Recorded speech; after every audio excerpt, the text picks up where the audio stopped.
Happy New Year everybody, and with it comes 3.0. We've got triple rerun banners, and I'm all in for the Herta E2. Tribbie and Mydei were also drip marketed, so we're eating good as we head into Amphorius. As usual, there's chapters for the video, so you can skip to the part that you want to hear most. The Herta is here. She's an Ice Erudition character, and from the early tests, I hear that her damage is off the charts when it comes to AoE and blast damage. She's also respectable even if she's placed in single target content. The Herta prefers to be run with an Erudition sub DPS, so be sure to have Jade, Herta, or Himiko at the ready, as well as an AoE harmony like Robin. The Herta also has a gigantic max energy of 220, so you might want to run Huohuo for her AoE attack percent and energy regen. Hoyoverse is really pushing their limits when it comes to motion values and damage numbers with this character, so I'm sure that the enemy's HP is soon to follow.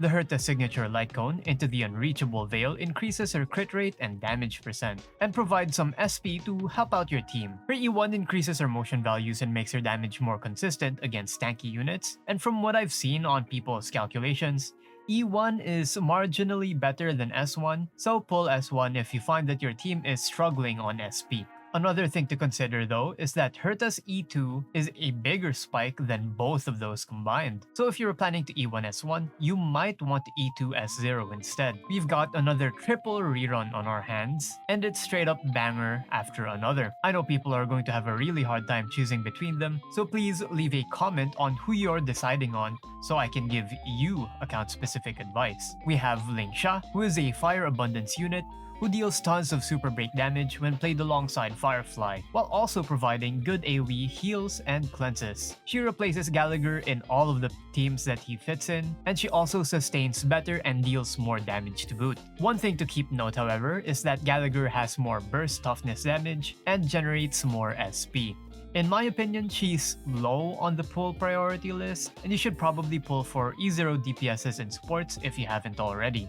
She's more like a capstone for break teams. Her signature light cone, Scent Alone Stays True, is also very significant as it increases both her personal damage and team damage. But next up is Feixiao, a wind hunt unit that was recently released, and I have no idea why they're rerunning her this fast. She's the main DPS for follow-up teams, and the more follow-up units you have, the more follow-ups she can launch. Her team's single target damage is insane once you've invested a lot of premium units, and at the same time her performance in Pure Fiction isn't to be scoffed at due to the number of actions that she throws out.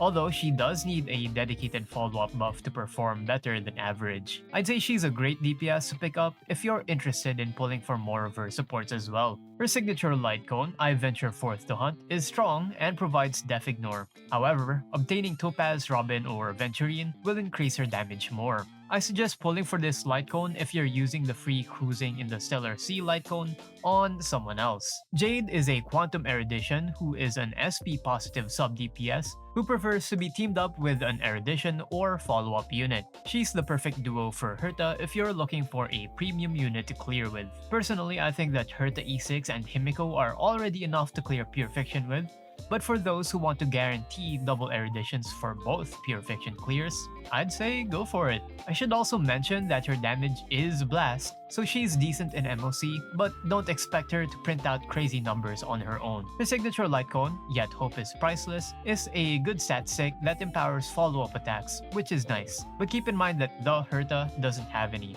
The 4 stars for this banner are Natasha, who's the worst sustainer, Asa, who's a niche AoE speed and attack harmony, and Motsa, who is a good sub DPS for Feixiao's teams. The cones are as follows. Only Silence Remains, which is a niche and single target focused hunt cone, Landau's Choice is a decent preservation cone, and finally Genius's Repose, which is a good Pure Fiction erudition cone. If you're enjoying the content so far, please hit that subscribe button. I didn't hit my goal for last year, but I'm hoping to crush it this year. Thank you. Next up is Aglaea. She's a Lightning Remembrance character who utilizes summons to deal damage. She's going to be the first Remembrance 5-star, so there's a lot of hype surrounding her. Her kit is quite spicy, as it looks like you want to build a ton of speed and crit stats on her, since she converts both her and her summon speed into attack. Since she has a summon, Sunday Havers will most likely want to pull her as she both benefits from Sunday's summon action forward and as well as his percent energy regeneration. This is because Aglaia has a whopping 350 max energy. Aglaia's signature light cone, time moving into gold, increases her speed and crit, which is nice, but her E1 is just way better, since it gives around 14, scaling up to 42% def shred, as long as Aglaia and her summons attacks chain into each other. Her E2, however, isn't all that worth it, so if you have some pulse left over after E1, pull her S1 and move on to your supports. Now, for the reruns. Boothill is a physical hunt character that's focused on crits and breaks. He has a physical weakness implant which ensures that he can deal break damage to every enemy, and he can be played either as a super break carry or crit hyper carry. His signature light cone, sailing towards the second life, gives him BE and Death Ignore, and it's better than his E1.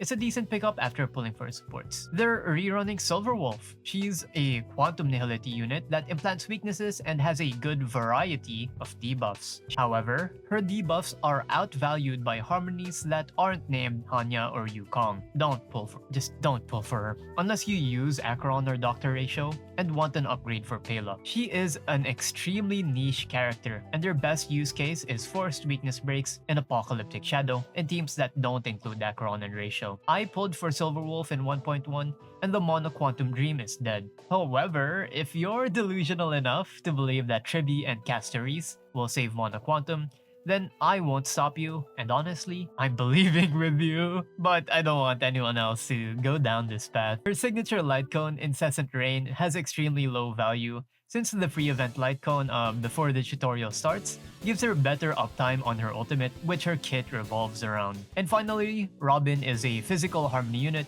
that's currently the best harmony in the game. She provides AoE attack, damage, crit buffs, and advances the whole team's action on her ultimate. She has some bonuses for follow-up teams, but she is a universal support that every account can use. And I do not say that lightly. Her E1 also provides all-type respend for the whole team, and this is the most accessible way to brute force content. Tribbie is on the horizon, however, so if you're conflicted about which one to pull, I'd suggest leaving a comment down below and waiting for a week. I'll wait for more news from the Divination Commission and I'll get back to you. Robin's Light Cone allows for more ultimates and is a good statistic, but isn't anything extraordinary. The 4 stars for this patch are Tingyun, who is a great harmony for fueling energy and hyper carries, Hanya, who is a niche harmony unit, and Sushang, who is a hunt unit that can be used for abusing physical break. The light cones are as follows. Genius's Greetings is a remembrance cone that's worse than the 3-star remembrance cone for Aglaia. Subscribe for More, which is a trash hunt cone, but this banner wins it back with Dance Dance Dance, which is the best harmony light cone for low cycle clears. Now onto the drip marketed units. Tribbie is a quantum harmony unit who I really hope doesn't directly power creep Sparkle or Silverwolf. I've heard a lot of rumors from the Divination Commission that she's an HP buffer, but a rookie diviner said that she's the Herta's dedicated support. I'm getting conflicting information from the diviners, but I'm almost certain that she has to be an HP buffer. Mydei is an imaginary destruction unit that looks a lot like Gilgamesh. Don't let her near Clara. I know for a fact that he probably will have some mechanics revolving around HP drain or taking damage, so Blade Stocks might just rise from his 8-cycle dispatch. There's also an event named Cosmic Lucky Prize, wherein I'm making a PSA for everyone to always participate in the lottery. On average, you will gain 105 Stellar Jades even if you don't win the big prize. So there's no point in claiming the 100 Jades unless you pull the 600 prize early. I also understand that making this PSA will heavily reduce my chances of winning the big prize. But frankly, I don't care.